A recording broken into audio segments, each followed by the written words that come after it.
श्री गणेशाय नमः। नमस्कार बंधुगण, जय जगन्नाथ।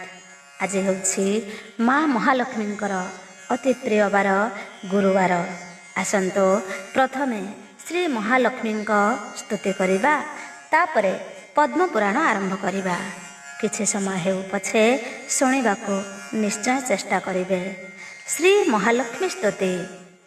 जय जय महालक्ष्मी विष्णुंक घराणी, जय जय महालक्ष्मी संसार पालिनी, जय जय महालक्ष्मी पद्मनिवासिनी, जय जय महालक्ष्मी दुख विनाशिनी, जय जय महालक्ष्मी अति दयावती, तुम्भ पाद पंकजरे रहु मोर मति, किंचिते सुदया मोते कर महामाई, अति दुखरे पड़िण डाकुअछि मोहि, विपद भंजनी तोर नामटे जेणु, विपदरे पड़ी मोहि डाकुअछि तेणु, न जाणई तोर भक्ति अति मूढ़ मति, कर जोड़ी करुअछि तोते मुहि स्तुति, तोर नाम अछि जेते के कहि पारिब, ब्रह्मनारदंकु जाहा अटई दुर्लभ, संक्षेपित हर नाम करुछि गायन, जगत जननी मोते हुओ सुप्रसन्न, प्रथमे तो नाम लक्ष्मी कमला द्वितीये, तृतीय नाम तो पद्मा, चतुर्थे हरिप्रिये, पंचमे दारिद्र्य भंजनी तोर नाम ख्यात, षष्ठरे विमला अटु तू ही जगन्मात, सप्तमे जगमोहिनी चंचला अष्टमे, नवमे जानकी रमा नाम तो दशमे, ए दश नाम को प्रति दिन जे स्मरई, दारिद्र्य भथा ताहार लेसे न रही, तो नाम जपिले दरिद्रता हुए दूर, धन संपदरे पूर्ण हुई भंडार, तोर नाम धरी जेहु वाणिज्य करई, बहु अर्थ लाभ तार निश्चय हुई, जगत जननी तू कमला नाम बहु, जे तोते भक्ति रे डाके ताहा घरे थाऊ, जाहाकु सुदया करू से हुए धनाढ़, नारी शिरोमणि नाही तो ठारू के बड़, किटु ब्रह्म जाए समस्तंकु देउ पड़ी, तो नाम चिंतिले दुख कष्ट जाए छाड़ी,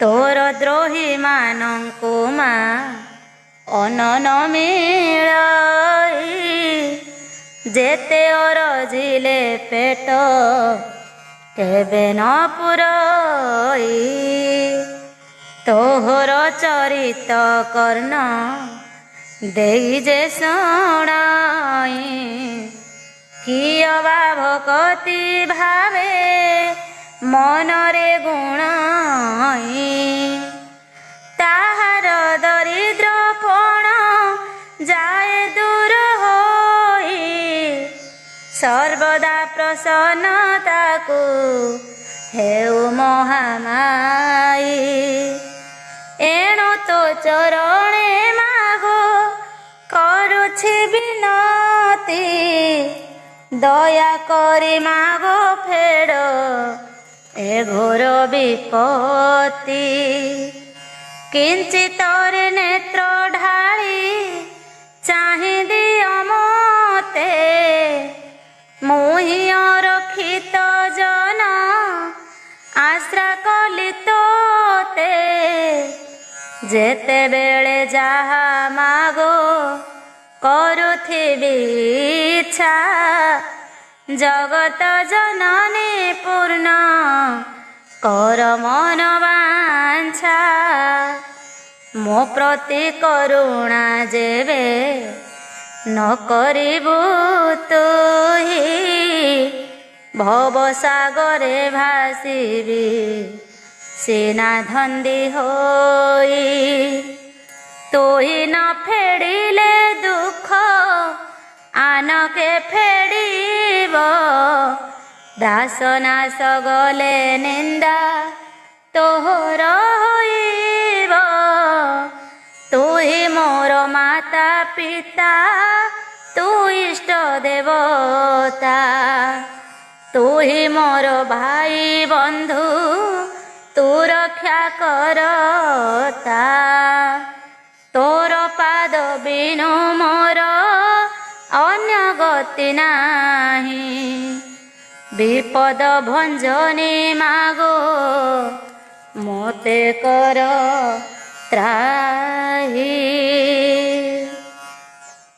ଏବେ ଆସନ୍ତୁ ଆରମ୍ଭ କରିବା ପଦ୍ମପୁରାଣ ଷଷ୍ଠ ଅଧ୍ୟାୟ। ଆଜିର ବିଷୟ ରହିଛି ସାଗର ମହିମା ଓ ମାଧବ ଚନ୍ଦ୍ରକଳା ସମ୍ବାଦ।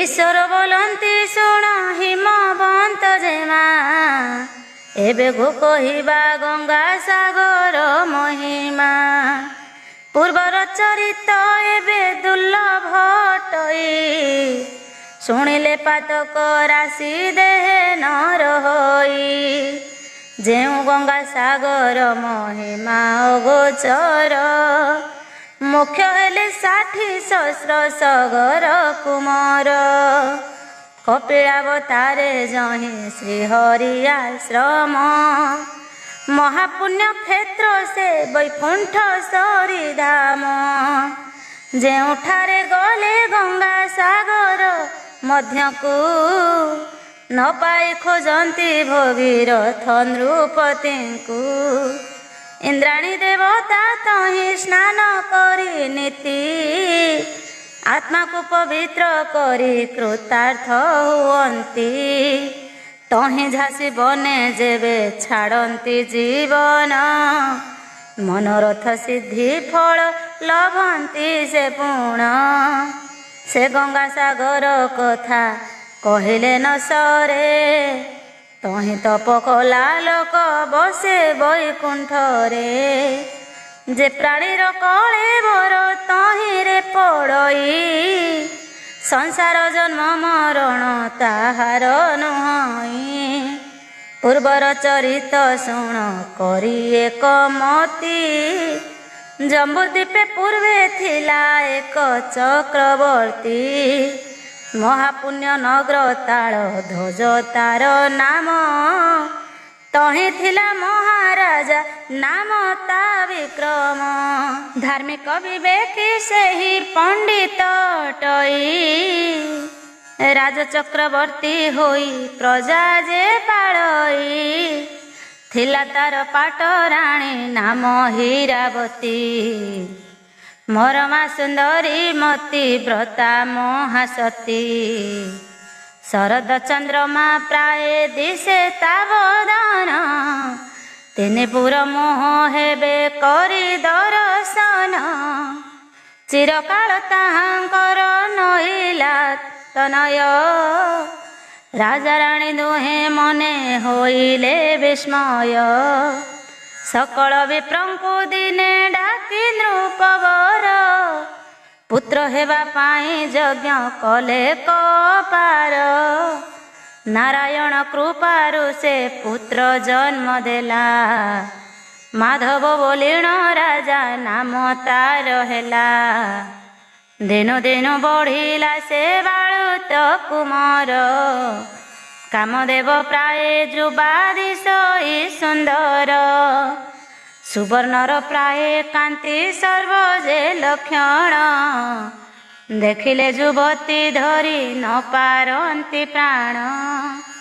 ଧନ୍ୟ ଅବତାର ବିଷ୍ଣୁ ଅଂଶଜାତ ସେହି, ଷଷ୍ଠ ଶାସ୍ତ୍ର ବିଦ୍ୟାରେ ସେ ପଣ୍ଡିତ ଅଟଇ।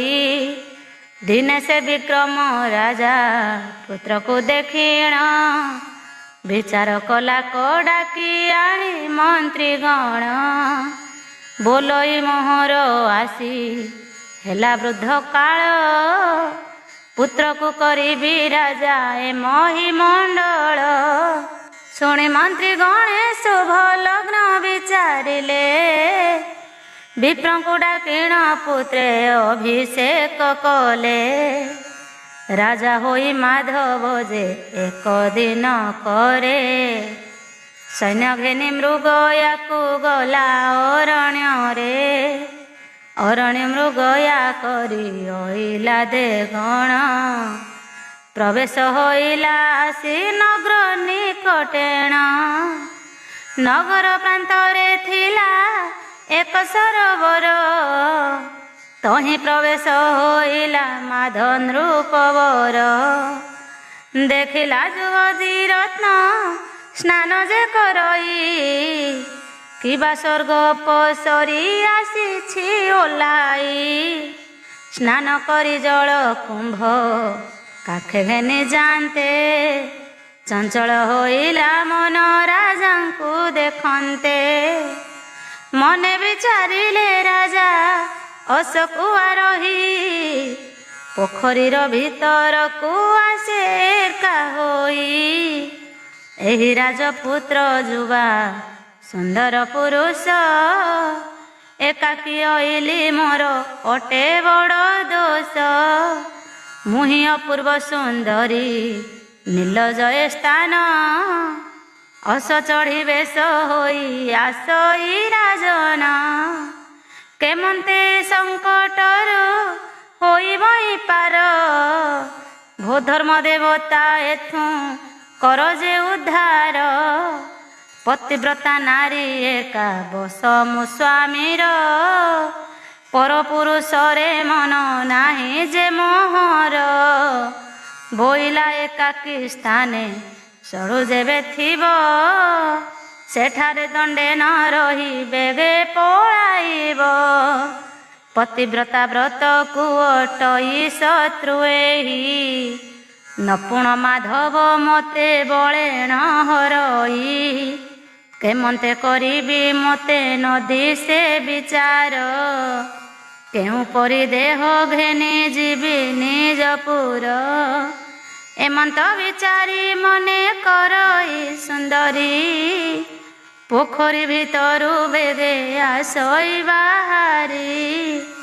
ମାଧବ ଦେଖିଲା ଯାଇ ଯୁବତୀ ରତନ, କାଖେ କୁମ୍ଭ ଘେନି ଆସେ ଆରଦ୍ର ବସନ। ଦିବ୍ୟ ପାଟ ବସନେ ସେ ପିନ୍ଧି ଅଛଇ, ତାହାର ସର୍ବାଙ୍ଗ ଯାକ ଫୁଟିଣ ଦିଶଇ। ତାହା ରୂପ ଶୋଭାକୁ କହିଲେ ନ ସରିବ, 14 ଭୁବନ ଯାକ ଚାହିଁଲେ ମୋହିବ। ବାନ୍ଧିଛି ସେ କବରୀରେ ଚମ୍ପା ପୁଷ୍ପମାଳି, କଳା ମେଘ ଯେଉଁ ପରି ଝଟକେ ବିଜୁଳି। ବେଣୀ ଜଟ ଖଞ୍ଜି ଅଛି ମଣ୍ଡଳ ଆକାର, ଅଳକା ବୃତ मुख दिशई सुंदर कपाଳରେ ଚନ୍ଦନ ଯେ ସନର୍ଦ୍ଧ ଇନ୍ଦୁ ତହିଁ ମଧ୍ୟ ପାଏ ଶୋଭା କସ୍ତୁରୀର ବିନ୍ଦୁ ତଥିର ଉପରେ ଶୋଭା ସୁନ୍ଦର ସୁଢଳ ଉଦୟ କାଳରେ ଯେହ୍ନେ ଭାନୁର ମଣ୍ଡଳ ଅକଳଙ୍କ ଚନ୍ଦ୍ର ପ୍ରାୟ ମୁଖ ବିରାଜଇ ହୀରା ଜଡ଼ାଉରେ କାପ କର୍ଣ୍ଣରେ ଅଛଇ ନାସାରେ ବସଣି ପୁଣି ଖଞ୍ଜି ଅଛି ଗୁଣା ଦେଖିଲେ ପରମ ଯୋଗୀ ଯୋଗ ହେବ ବଣା ବେନି ଖଣ୍ଡସ୍ଥଳ ତାର ଦିଶଇ ସୁନ୍ଦର ଅଳପ ହସନ୍ତେ ସେହି ମୋହେ ତିନି ପୁର କନ୍ଦର୍ପର ତୀକ୍ଷ୍ଣ ସ୍ୱର କଟାକ୍ଷ ତାହାର ବକ୍ର କରି ବିନ୍ଧୁ ଅଛି ମାଧବ ଉପର ଅଷ୍ଟ ଦୁଇ ବିମ୍ବ ଫଳ ଗରବ ଗଞ୍ଜଇ ମାଣିକ୍ୟ ଶୋଭାର ପ୍ରାୟ ଦନ୍ତ ଶୋଭା ପାଇ କୋକିଳର ଧ୍ୱନି ପ୍ରାୟ ବଚନ ତାହାର କହିଲେ ଅମୃତ ବୃଷ୍ଟି ହୁଏ ମେଦିନୀର ଗଳାରେ ସୁନ୍ଦର ଦିଶେ ସୁବର୍ଣ୍ଣର ସୂତା ତଥିପରେ ଖଞ୍ଜି ଅଛି ତ୍ରିବଳି ମୁକୁତା ବାହୁ ପଦ୍ମନାଡ଼ କୋକ ନନ୍ଦ ପ୍ରାୟ କାନ୍ତି ଅଷ୍ଟରତ୍ନ ତହିଁ ଶୋଭା ବୁଢ଼ୀ ଝଟକନ୍ତି ଅଙ୍ଗୁଳିର ଯବମାନ ଦିଶଇ ସୁନ୍ଦର ନବରତ୍ନ ମୁଦି ତହିଁ ମାଣିକ୍ୟ ପଥର ବିସ୍ତାରିତ ବକ୍ଷସ୍ଥଳ କୁଜ କୁମ୍ଭ ଦୁଇ ବିଚିତ୍ର ରଙ୍ଗ କାଞ୍ଚଲା ଖଞ୍ଜି ଅଛି ତହିଁ ମୁକୁତା ପୋହଳା ରତ୍ନ ସେ ପାଟ ସୂତାରେ ଗୁନ୍ଥି କରି ପକାଇଛି ତହିଁର ଉପରେ ଉଦର ତ୍ରିବଳି ତାର ଦିଶଇ ସୁନ୍ଦର ତିନି ପୁରଜନଙ୍କର ନେତ୍ରବନ୍ଦୀ ଘର ସୁନ୍ଦର ଦିଶଇ ରୋମା ବଳି କାଳ ସର୍ପ ଗଭୀରତା ନାଭି ଯେହ୍ନେ କାମର ସକୂପ ମଝିତା ଡମ୍ବରୁ ସିଂହ ଗରବ ଗଞ୍ଜଇ ପୃଥୁଳ ବିସ୍ତାର ଶ୍ରେଣୀ ସୁନ୍ଦର ଦିଶଇ କାମ ସିଂହାସନ ପ୍ରାୟ ନିତମ୍ବର ସ୍ଥଳୀ ଧ୍ୱନି କରୁଅଛି ତହିଁ କ୍ଷୁଦ୍ର ଘଣ୍ଟି ମାଳି ଉଲଟ ରମ୍ଭାର ପ୍ରାୟ ଦିଶଇ ଜଘନ ଫୁଟି ଦିଶୁଅଛି ସୂକ୍ଷ୍ମ ଅଟେ ତା ବସନ ହସ୍ତିଥର ପ୍ରାୟ ପାଦ ଉପର ଦିଶଇ ଓଦା ବସନକୁ ପାଣି ପଡ଼ୁଅଛି ବହି ଚରଣେନୁ ପୁର ତାର ବାଜେ ଋଣ ଝୁଣ ଶେଷ ବଦ ଭାଙ୍ଗେ ଯୁବା ଜନଙ୍କର ଟାଣ ସୁନ୍ଦର ଦିଶେ ତଳି ପାଳ ତାର ରଙ୍ଗ ଦେଖି ମୁନିମାନଙ୍କର ତପ ହେବ ଭଙ୍ଗ ତାର ଅଙ୍ଗୁଳି କମୁଦି ଝଟତି ଉଠଇ ଚାଲି ମତ ଗଜ ଜାଣି ପୃଥିବୀ ମୋହଇ କନ୍ଦର୍ପ କି ଯୁବା ଜନ ମନ ଜିଣିବାକୁ ଜୟ ପତାକା ନିର୍ମାଣ କରିଛି ତାହାକୁ ଭ୍ରୁଲତା ଯେ କାମ ଧେନୁ ଚକ୍ଷୁ ତାର ସର ପୁଣି ପୁଣି ଚକ୍ରେ ବିନ୍ଧେ ମାଧବ ଉପର କାଖେ କୁମ୍ଭ ଘେନି ଛନ ଛନ ମତି ତାର ଜାଣତେ ବୋଲେ ଭୋ ଧର୍ମ ମତେ କର ପାର କାମସର ମାଧବର ଅଙ୍ଗରେ ଘାରଇ ପଳାଉଛି ଡରେ ସେହି ନୃପେ ଦୃଷ୍ଟି ନେଇ ନିକଟେ ତାହାକୁ ଯହୁଁ ମାଧବ ଦେଖିଲା ଶରୀର ବଶ ହେଲା ଧୈର୍ଯ୍ୟ ଛାଡ଼ିଲା ମନେ ବିଚାରଇ ଏହି ନାରୀ କି ଦେଖିଣ କେଉଁ ଛାର ପୁରୁଷ ଧରିବ ପଞ୍ଚ ପ୍ରାଣ ଏମନ୍ତ ସୁନ୍ଦରୀ ସ୍ତ୍ରୀ ପୃଥିବୀରେ ନାହିଁ ଆଲିଙ୍ଗନ କରିପାରେ ଯେବେ ୟାକୁ ମୁହିଁ, ତେବେ ଜୀବନ ମୋର ସଫଳ ହୋଇବ। ନୋହିଲେ ଦେହରେ ମୋର ପ୍ରାଣ ନ ରହିବ। ତିନି ପୁରେ ମୋହିନୀଏ ତ୍ରିପୁର ସୁନ୍ଦରୀ, ଏହା ବିନୁ ଦଣ୍ଡେ ଦେହ ନ ପାରିବୁ ଧରି। ଏହି ଦେଶରେ ଅଟଇ ମୁଁ ରାଜାଧିରାଜ, ଇନ୍ଦ୍ର ସତୀ ହେଲେ ୟାକୁ ବଳେ ନେବି ଆଜ। ଜମ୍ବୁଦ୍ୱୀପ ରାଜାର ମୁଁ ଅଟଇ କୁମର, କିଏ ଛାର ମୋତେ ବୋଲି ପାରେ ରାଜ୍ୟର। ହେଉ ପଛେ ପର ସ୍ତ୍ରୀ ହରଣେ ମୋ ଦୋଷ, ଛାଡ଼ି ନ ପାରଇ ମୁଁ ଏ ସୁନ୍ଦରୀ ମୁଁ ଆସ।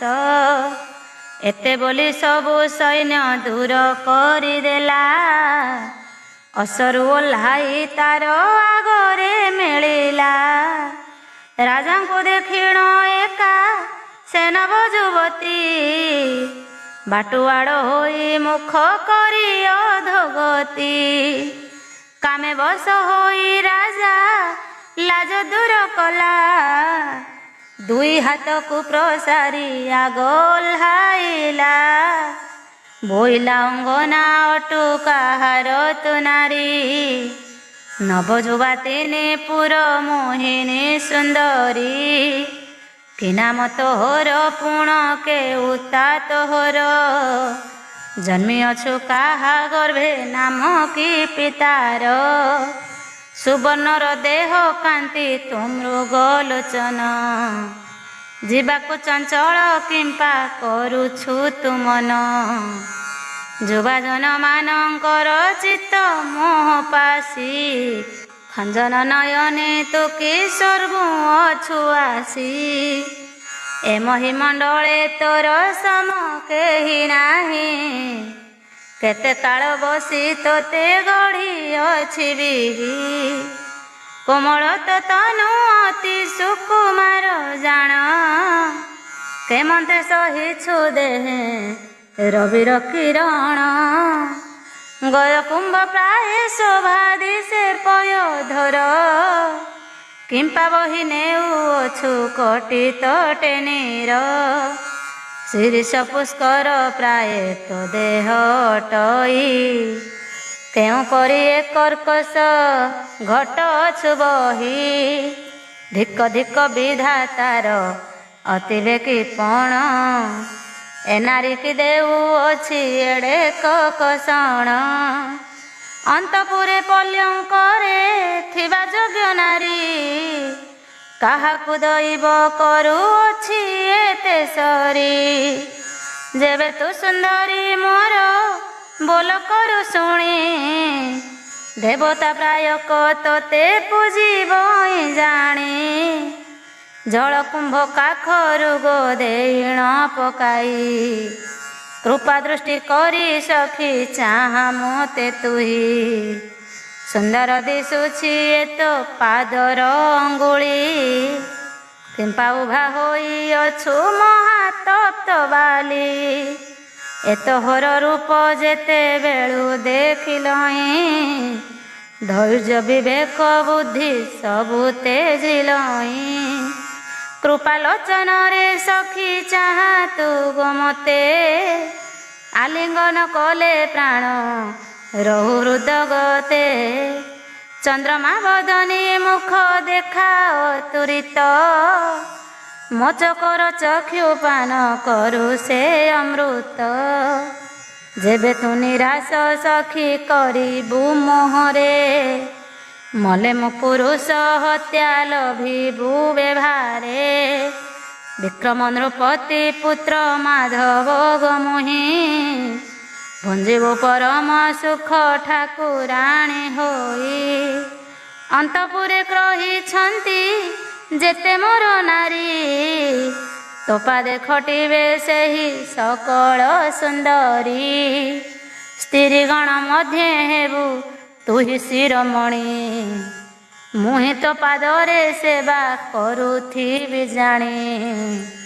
ବିନୟ ତୁ ଘେନ ପାଦେ ପଡ଼ୁଛି ତୋହର, ଅମୂଲ୍ୟ ବଚନ ଦେଇ କର ହେ କିଙ୍କର, ଯେବେ ମୋ ବିନୟ ଘେନି ନୋଇବୁ ପ୍ରସନ୍ନ। ବଳେ ଧରି ନେବି ତୋତେ ମୁହିଁ ଯେ ରାଜନ, ଜମ୍ବୁଦ୍ୱୀପେ ଅଟଇ ଯେ ମୋହି ନୃପବର। ଆଉ କେଉଁ ଛାରକୁ ବା ମୋର ମନେ ଡର, ଏମନ୍ତ ବଚନ ତାକୁ କହନ୍ତେ ରାଜନ।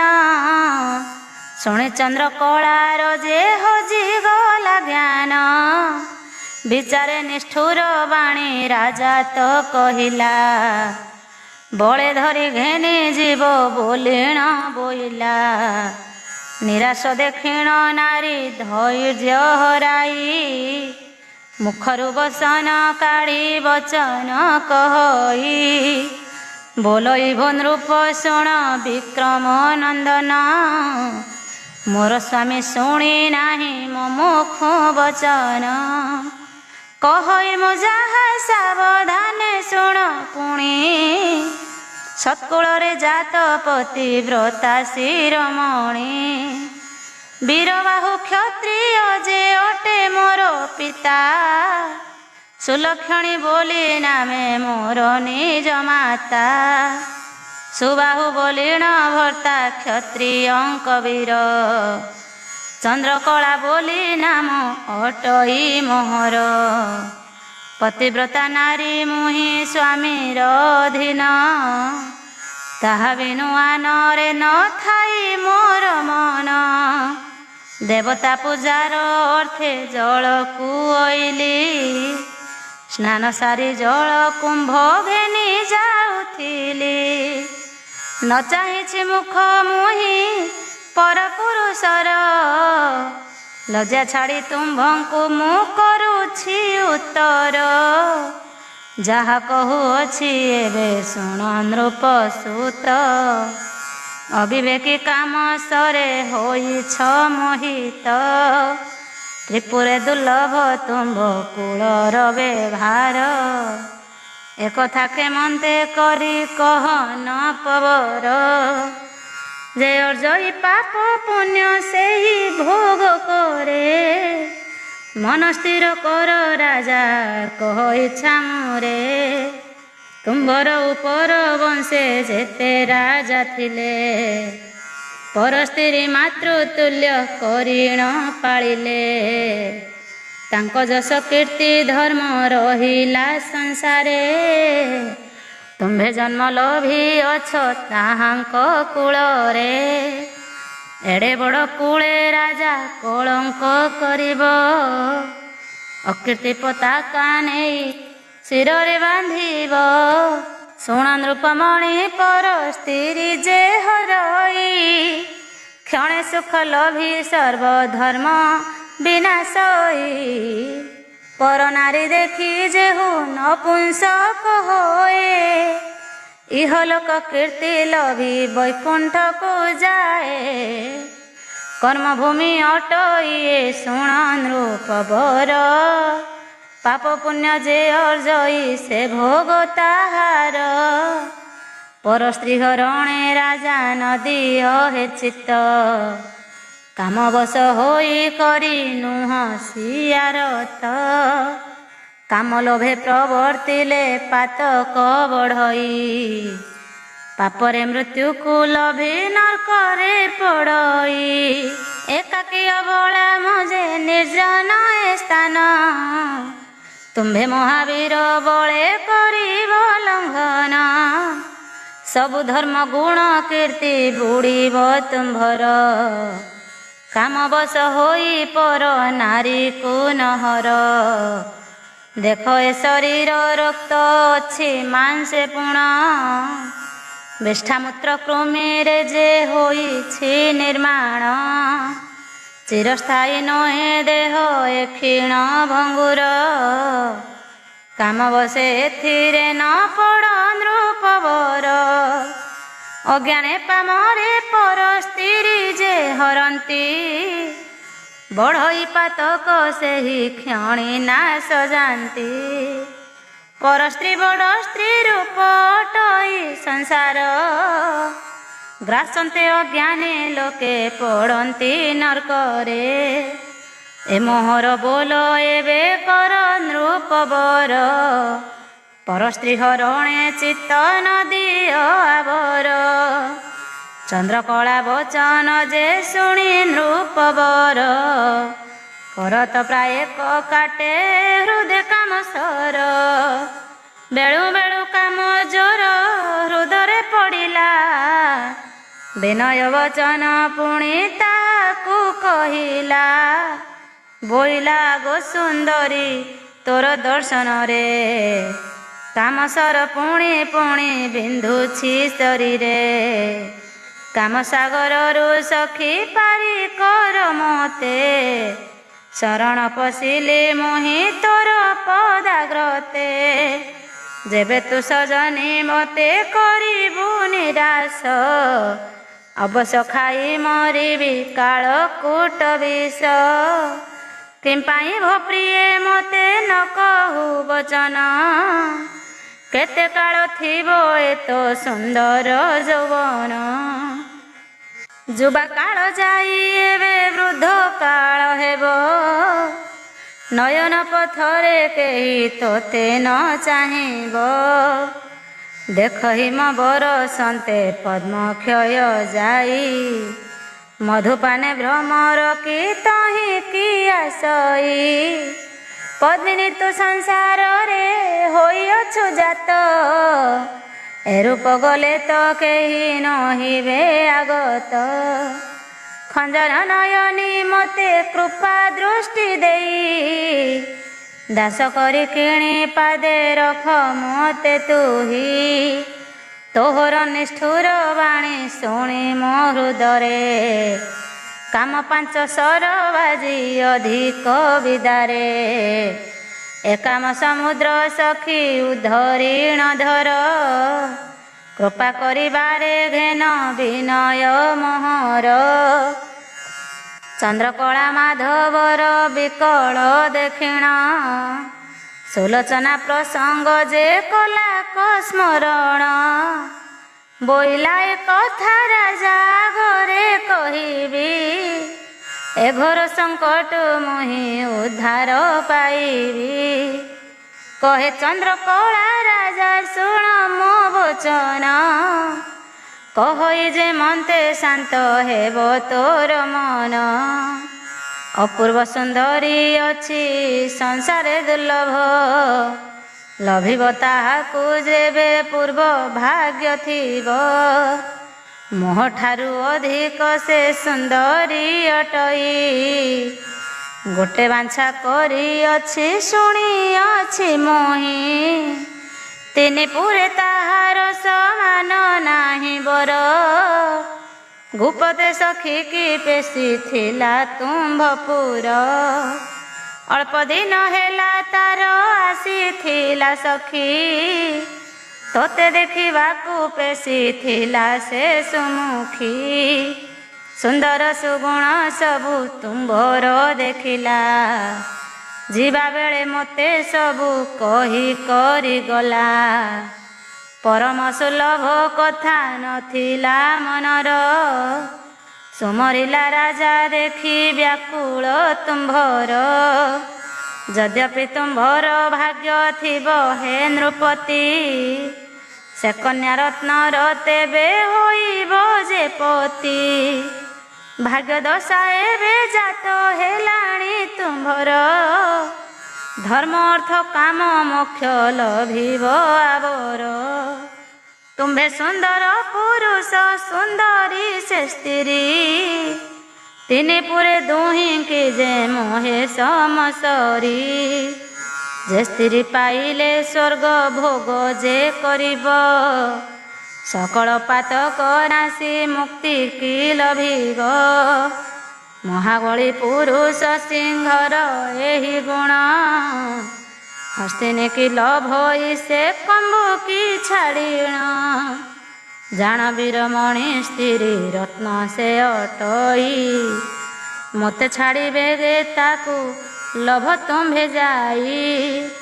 ଉଦ୍ଯୋଗୀ ପୁରୁଷଟି ପୁରୁଷ ସିଂହ ଜାଣ, ଚତୁର୍ବର୍ଗ ଫଳ ସେ ଲୋଭଇ ନୃପରାଣ।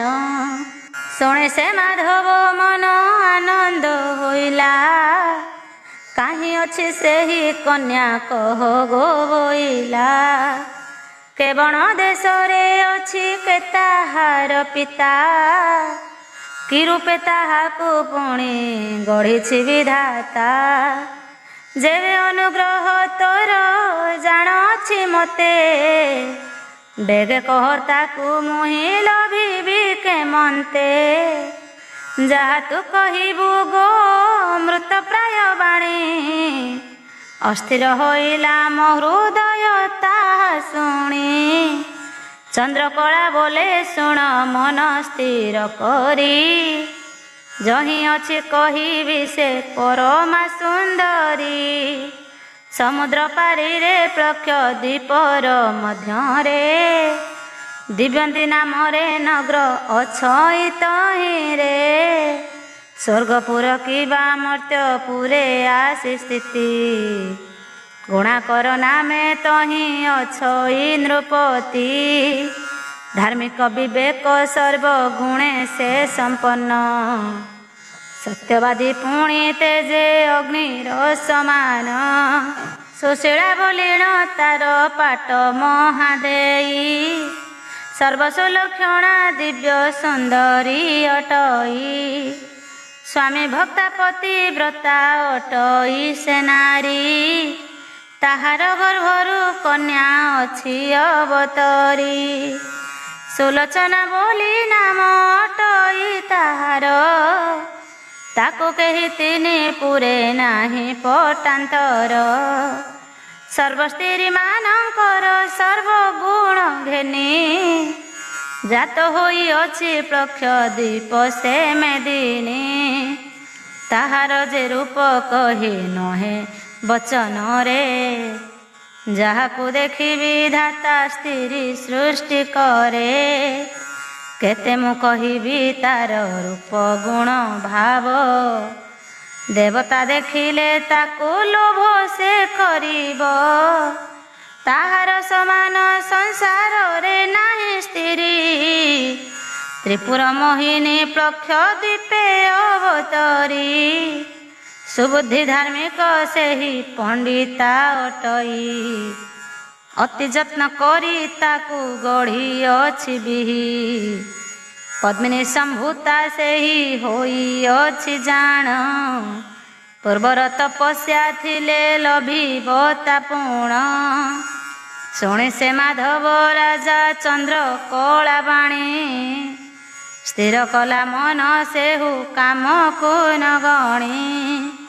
ମନେ ବିଚାରିଲା ସବୁ ଦୁଃଖ ଯିବ ପାର, ଚନ୍ଦ୍ରକଳା ସକାଶୁ ଲଭିବି ସ୍ତ୍ରୀ ବର। ଯେବେ ପୂର୍ବ ଜନ୍ମର ତପସ୍ୟା ମୋର ଥିବ, ତେବେ ସୁଲୋଚନା ନିଶ୍ଚୟ ମୋର ନାରୀ ହେବ। ପୁଣି ଚନ୍ଦ୍ରକଳାକୁ ମାଧବ ପଚାରଇ, କେମନ୍ତ ପ୍ରକାରେ ତାକୁ ଲଭିବି ମୁଁ ଯାଇ। ସେ ସାଗର ପାରେ ଅଛି କେଉଁ ପରି ଯିବି, କହ କି ପ୍ରକାରେ ତାର ଭେଟ ମୁଁ ପାଇବି। ଯାହା ତୁ କହିଲୁ ଏତ ସମ୍ଭବ ବାଣୀ, ମନେ ପ୍ରତେ ହେଉ ନାହିଁ ଧାତା ଦେବ ପୁଣି। ଅଗାଧ ସମୁଦ୍ର ହେବି ମୁଁ କେମନ୍ତେ ପାରି, କେମନ୍ତେ ଚିହ୍ନିବି ସୁଲୋଚନା ବୋଲି କରି। ଦକ୍ଷିଣ ନୟନ ମୋର କେବଳ ସ୍ଫୁରଇ, ପତିବ୍ରତା ସାଧ୍ୱୀ ତୋର କଥା ଆନ ନାହିଁ। ଚନ୍ଦ୍ରକଳା କହେ ହେ ମାଧବ ନୃପବର, ହୃଦୟରୁ ବିଦା ଛାଡ଼ି ଶୁଣ ମୋ ଉତ୍ତର। ଅସଂକ ସାଧ୍ୟ କିଛି ନାହିଁ ଏ ମହୀରେ, ତେଜସ୍ୱୀ ଅଶ୍ୱେକ ଅଛି ତୋହର ଶାଳରେ।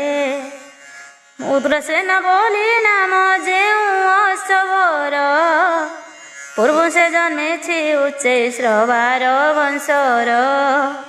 ତାହାର ମହିମା ତୁମ୍ଭେ ନ ଜାଣ ରାଜନ, क्षणके से बुली पारे 14 भुवन ताहाकु यत्न करी बुझी जेन पारी तुम्भर शाଳରେ ଅଛି ସେହି ଅସବର ଏବେ ତା ପିଠିରେ ରାଜା ହରଣ କରି ସୁଖେ ପାରି ହୋଇ ଯାଉ ସେ କନ୍ୟା ନଗରୀ ସେନଗ୍ରେ ମାଳିର ନାରୀ ଗନ୍ଧନୀ ଅଟଇ ତାହା ଘର ଠାରେ ରାଜା ରହିବ ହେ ଯାଇ ସହାୟ ହୋଇବ ତତେ ଗନ୍ଧନୀ ମାଲୁଣୀ ତାକୁ ଦୁତି କରି ପେଶି ତା ପାଶକୁ ପୁଣି ତାହାର ସକାଶ ତୁମ୍ଭେ ଲୋଭିବି ସେ ନାରୀ ଚତୁର୍ବର୍ଗ ଲୋଭିବ ହେ ଯାଅ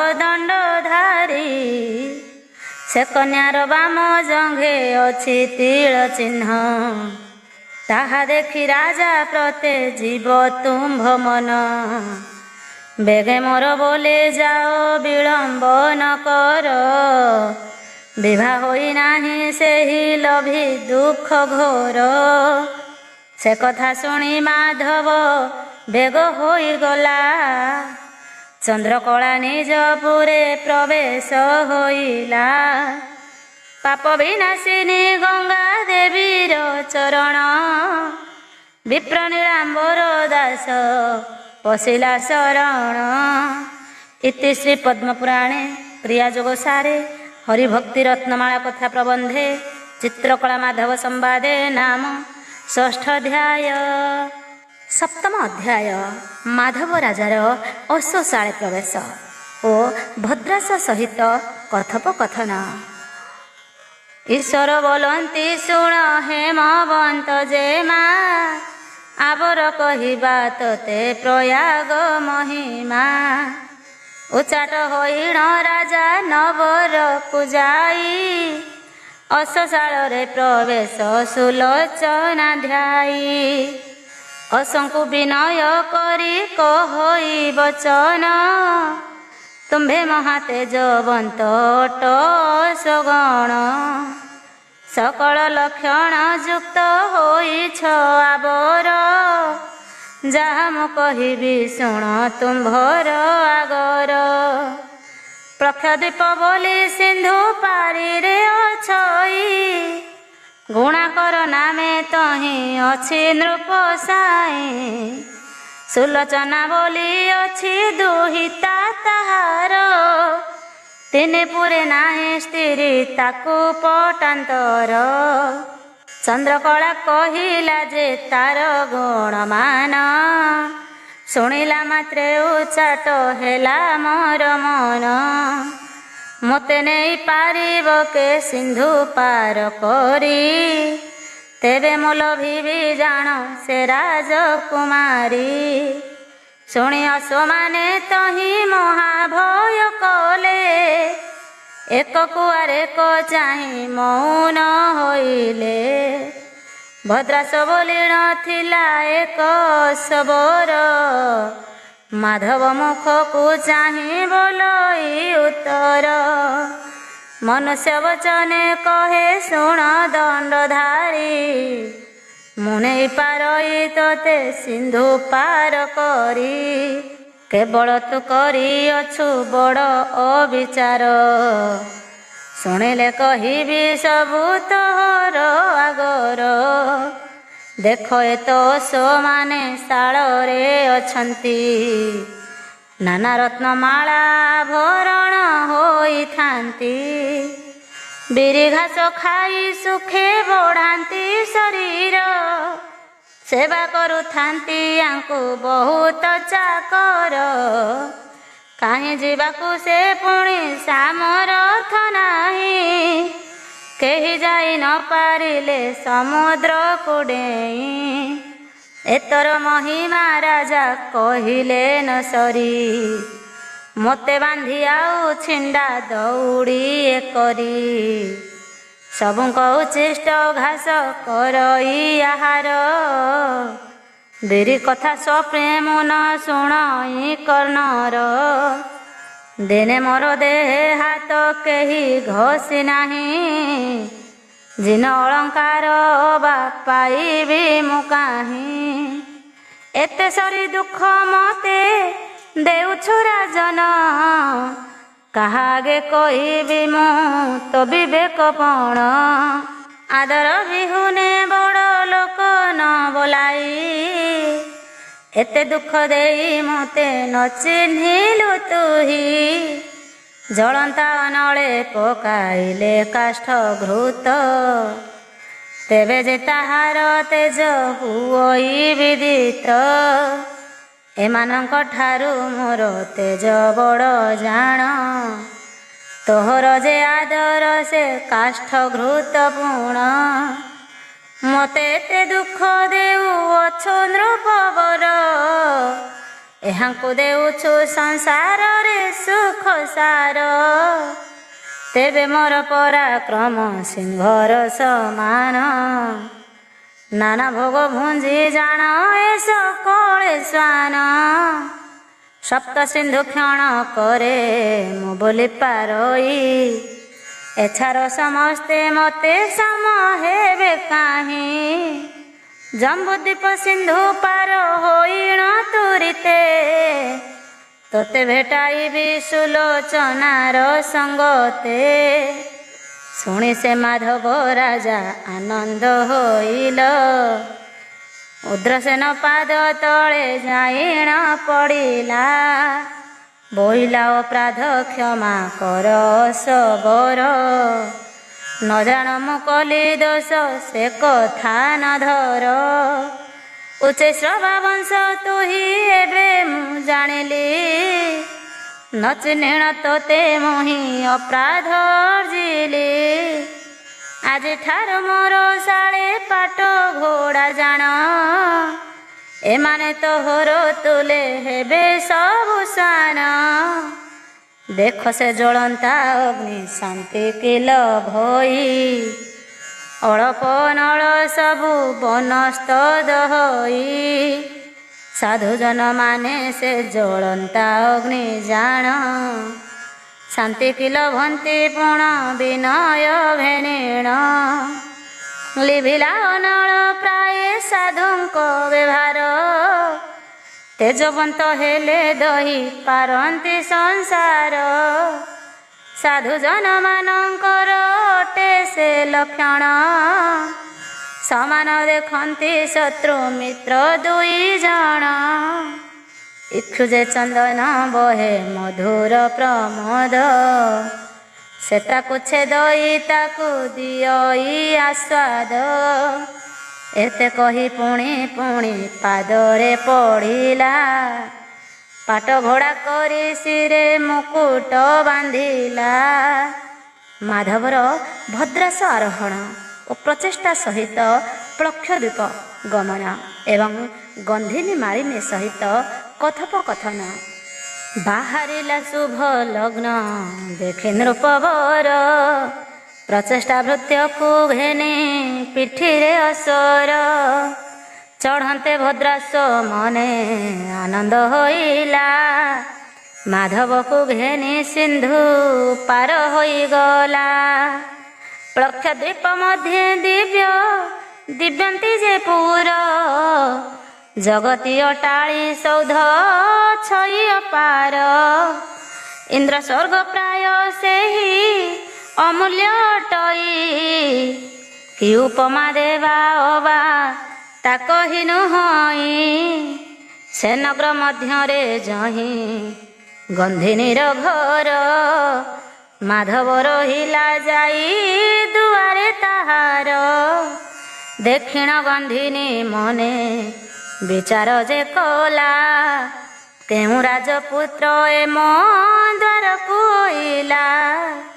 ଏତେ ବୋଲି ତାକୁ ଘର ଭିତରକୁ ନେଇ, ବସାଇଲା ମାଧବକୁ ଦିବ୍ୟାସନ ଦେଇ।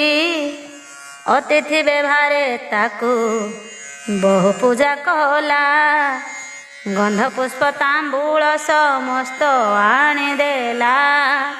ପରମ ସୁବୁଦ୍ଧି ସେହି ଗନ୍ଧିନୀ ଅଟଇ, ମାଧବ ନିକଟେ ବସି ବାର୍ତ୍ତା ପଚାରଇ। ବେନି କର ଯୋଡ଼ି ବୋଲେ ଶୁଣ ମୋ ବଚନ, କେବଳ ଦେଶରୁ ବିଜେ କରିଛ ରାଜନ। କି କାରଣେ ବିଜେ କଲ ଏ ମୋହର ପୁର, ସ୍ୱରୂପ ବଚନ କହ ନ କର ଅନ୍ତର। କୋଟି କାମ ଗଞ୍ଜେ ତୁମ୍ଭ ଦେହେ ରାଜପୁତ୍ର, ତିନି ପୁରେ ନାରୀ ଦେଖି ହୋଇବେ ମୋହିତ। କେଉଁ ଦେଶୁ ଆସିଅଛ କି ନାମ ତୁମ୍ଭର, ଦେଖି ତୁମ୍ଭଙ୍କୁ ଆନନ୍ଦ ହେଲା ଚିତ୍ତ ମୋର। ଶୁଣି ସେ ମାଧବ କହେ ଧୀର ଧୀର ବାଣୀ, ଏ ମୋର ବୃତ୍ତାନ୍ତ ଶୁଣ ଗନ୍ଧନି ମାଲୁଣୀ। ଜମ୍ବୁଦ୍ୱୀପ ମଧ୍ୟେ ମୁହିଁ ଅଟେ ନୃପବର, ତାଳଧ୍ୱଜ ନାମେ ନଗ୍ର ଅତି ମନୋହର। ଚକ୍ରବର୍ତ୍ତୀ ରାଜା ତହିଁ ବିକ୍ରମ ରାଜନ, ମୋର ନାମ ମାଧବ ମୁଁ ତାହାର ନନ୍ଦନ। ଦିନେ ମୁଁ ମୃଗୟା ଯାଇଥିଲି ଯେ ବନକୁ, ଆସନ୍ତେ ଦେଖିଲି ବାଟେ ସେ ଚନ୍ଦ୍ର କଳାକୁ। ସେ ସୁବାହୁ କ୍ଷତ୍ରିୟର ଅଟେ ମନହାରୀ, ପତିବ୍ରତା ଗୁଣବତୀ ପରମା ସୁନ୍ଦରୀ। ତାହା ଉପମାରେ ସ୍ତ୍ରୀ ସଂସାରରେ କାହିଁ, ସ୍ୱାମୀ ଭକ୍ତା ପଣ୍ଡିତା ସେ ଧାର୍ମିକ ଅଟଇ। ତାହା ରୂପ ଗୁଣ ଦେଖି ବଶ ମୁଁ ହୋଇଲି, ଅସରୁ ଓହ୍ଲାଇ ତାର ନିକଟେ ମିଳିଲି। କାମଦେବ ସର ବାଜି ବହିଲା ମୋ ଦେହ, ଚନ୍ଦ୍ରକଳା ରୂପ ଦେଖି ହୋଇଲଇ ମୋହ। କରୁଣ ବଚନେ ତାକୁ କହିଲି ଅପାର, ଶୃଙ୍ଗାର ଇଚ୍ଛାରେ ମନ ନ ବଳିଲା ତାର। ବହୁତ ପ୍ରକାରେ ତାକୁ କହିଲି ବିନୟୀ, ପତିବ୍ରତା ନାରୀ କଲା ସେ ସର୍ବଦା ନାହିଁ। କେବେ ହେ କାମରେ ସେହି ନ କରି ସମ୍ମତ, ମୋହର ବିକଳ ଦେଖି ହୋଇ ଦୟା ଚିତ୍ତ। ବୋଇଲା କାମ ଆରତ ନୁହଁ ଦଣ୍ଡଧାରୀ, କହିବି ଯହିଁରେ ଅଛି ପରମା ସୁନ୍ଦରୀ। ମୋହ ଠାରୁ ସତେ ଗୁଣ ଅଟଇ ଯେ ହର, ତାହାକୁ ଲଭିଣ ରାଜା କାମ ତାପହର। ବୋଇଲା ମୁଁ ଯାହା କହେ ସାବଧାନେ ଶୁଣ, ପ୍ରଖ୍ୟାଦ୍ୱୀପ ବୋଲି ଅଛି ସମୁଦ୍ର ପାରେଣ। ଦିବ୍ୟନ୍ତୀ ବୋଲିଣ ପୁର ଅଛି ତା ଭିତରେ, ଗୁଣାକର ବୋଲି ରାଜା ଅଛଇ ତହିଁରେ। ହୀରାବତୀ ବୋଲି ପାଟରାଣୀ ଯେ ତାହାରି, ସୁଲୋଚନା ନାମେ କନ୍ୟା ଅଛି ଅବତରୀ। ପାଟ ମହାଦେଇ ଗର୍ଭ ଅଛି ଜାତ ହୋଇ, ତାହାର ସମାନ ନାରୀ ତିନି ପୁରେ ନାହିଁ। ଅପୂର୍ବ ସୁନ୍ଦରୀ ସେହି ପଦ୍ମିନୀ ସମ୍ଭୂତ, ଦେଖିଲେ ଦେବତା ମୁନି ହୋଇବେ ମୋହିତ। ତା ଅନୁରୂପେ ପିତା ବରଣ ପାଇଲା, ତୋତେ ଦେଖିବାକୁ ଏକ ସଖୀ ପେଶିଥିଲା। ସେ ଦେଖିଲା ରୂପ ଗୁଣ ସୁନ୍ଦର ତୋର, ଯିବା ବେଳେ କହିଗଲା ମୋହର ଆଗର। ଅଳ୍ପ ଦିନ ହେଲା ରାଜା ହୋଇଅଛି ସେହି, ହୋଇନାହିଁ ବିଭା ଯାଅ ସିନ୍ଧୁ ପାର ହୋଇ। ଉଚ୍ଚୈଶ ବଂଶେ ଅଶ ଅଛି ତ ସାକର, ତାହାକୁ ଛାଡ଼ିଣ ରାଜା ସିନ୍ଧୁ ପାର। ଚନ୍ଦ୍ରକଳା କହିଥିଲା ତୋର ନାମ ଧରି, ବୋଇଲା ଗନ୍ଧିନୀ ଅଛି ବିଚକ୍ଷଣ ନାରୀ। ଯାଇ ତୁ ମାଧବ ତାର ନିକଟେ ମିଳିବୁ, ସକଳ ବୃତ୍ତାନ୍ତ ତାକୁ ବୁଝାଇ କହିବୁ। ସୁଲୋଚନା ଠାବକୁ ତୁ ଯିବୁ ଦୂତି ହୋଇ, मोहर निमंते ताकू कहिबू बुझाई ताहार वचन शुणी उच्चाट होइली भोजन शयन पान विष मु मणिली माता पिता राज्य भार सकल भंडार सबु छाड़ी एका मुही हेली सिंधु पार बोइला रसिका गुणा करर कुमारी देखिले तोते अवश्य हेब तोर नारी चंद्रकला बोले लंघी ओइली सागर तो आयत एवे जहा इच्छा ताहा कर बड़ लोक बोली मुही आश्रे कली तोते प्राणदान दियो सुलोचना देई मते ताहा शुणी गंधिनी जे बोले मृदु बाणी हीन कर्मा अटु तुही आहे नृपमणि जहा पाई राजा राज्य सकल छाड़िलु सिंधु पार होई एते दूर को आइलु 10-5 दिन जेबे आग आसी थांतु सुलोचना कन्या को तू अवश्य लभंतु धन्य से विधाता गढ़ी थिला बेने जण बर कन्या अनुरूपे सुंदर सुपूर्ण गुणा कर दुहिता जे अभागिनी जहू एमंत सुंदर भर्ता न लभिला तहू पूर्वे जेबे पुण्य तीर्थे तप करि थांती ए सुंदर पुरुषर हुअंता से कांति कहि चरित तार हुओ सावधान कुशद्वीपे चारु मनोहर जे राजन विद्याधर नाम तार एकई कुमार सुलोचना जीवा ताकू बोरिला कबर नियम प्रमाण दुई राजा बसी कले सुलोचना कन्या विद्याधर को बरिले से बर आसीब काली महासंभ्रम रे सुलोचना कन्या विवाह होइब रात्र रे आज तार जान राजा गंध दिवास होइब कन्यार काली विवाह दिवस एही क्षणी पुष्प घेनी जीवई जे मुही हीन कर्मा होइलु तू एते